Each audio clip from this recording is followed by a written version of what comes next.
तो क्या आपको लगता है कि नया फ़ोन का मतलब होता है अपग्रेड? तो ज़रा रुक जाइए, क्योंकि सैमसंग अपने बजट फ़ोन को जैसे दिन बर दिन मारता जा रहा है, मुझे नहीं लगता कि ये कभी भी अपग्रेड हो सकता है। मैं आज बात करने वाला हूँ सैमसंग गैलेक्सी M36 के बारे में, जो एक अपग्रेड तो कभी भी नहीं है, बल्कि एक डाउनग्रेड का भी डाउनग्रेड है। तो चलिए बात करते हैं सैमसंग के डाउनग्रेड का।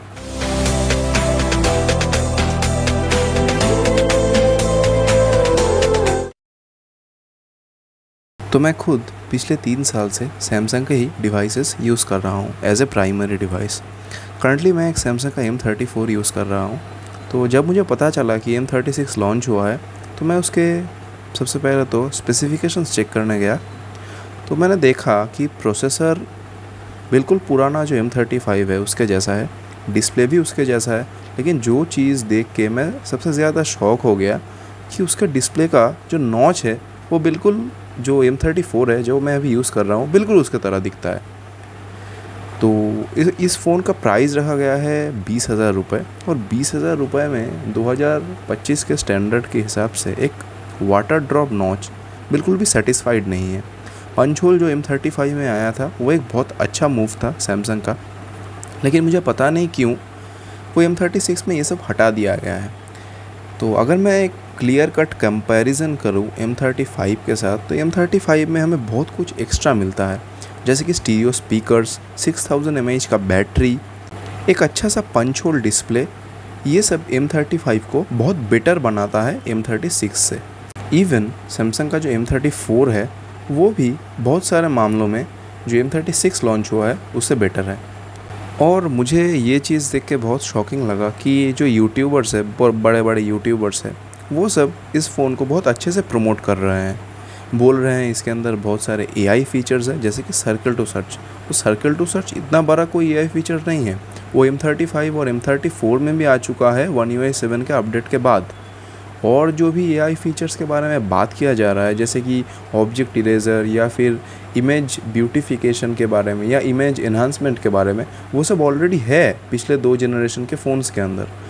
तो ऐसा क्यों प्रमोट किया जा रहा है मुझे तो ये पता नहीं है, लेकिन मैं अभी खुद दिन बर दिन सैमसंग से मेरा भरोसा उठता जा रहा है, क्योंकि ये लोग अभी जो हार्डवेयर है वो बिल्कुल चीप क्वालिटी का हार्डवेयर ये लोग यूज़ कर रहे हैं। स्पेशली जो प्रोसेसर है, ये लोग दावे तो कर रहे हैं 6 साल के अपडेट्स का, लेकिन मेरा जो फ़ोन है M34 उसमें सिर्फ एक ही अपडेट या 2 अपडेट आया है, उससे फ़ोन का कंडीशन बहुत ख़राब हो चुका है। फ़ोन बिल्कुल भी स्मूथ परफॉर्म नहीं कर रहा जैसे कि पहले करता था, क्योंकि इसका जो प्रोसेसर है वही बिल्कुल भी कैपेबल नहीं है इन सब काम के लिए।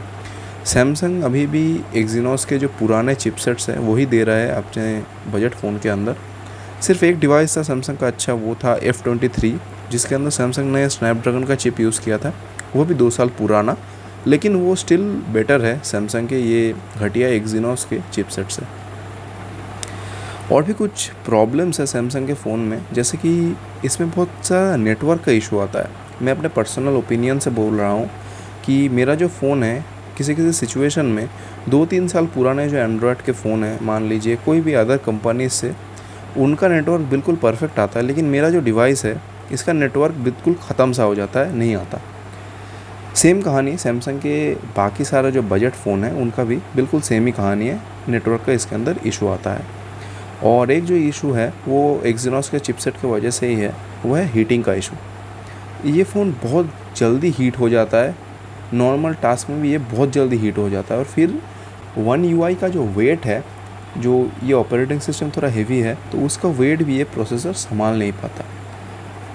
और भी बहुत छोटे छोटे कारण हैं जिसके रिलेटेड मैं बात करूँगा, जो कि है जो ऑप्टिमाइजेशन होता है वो सैमसंग के बजट फ़ोन में बिल्कुल भी अच्छा नहीं होता। इसके लिए वो बहुत ज़्यादा लैग करता है।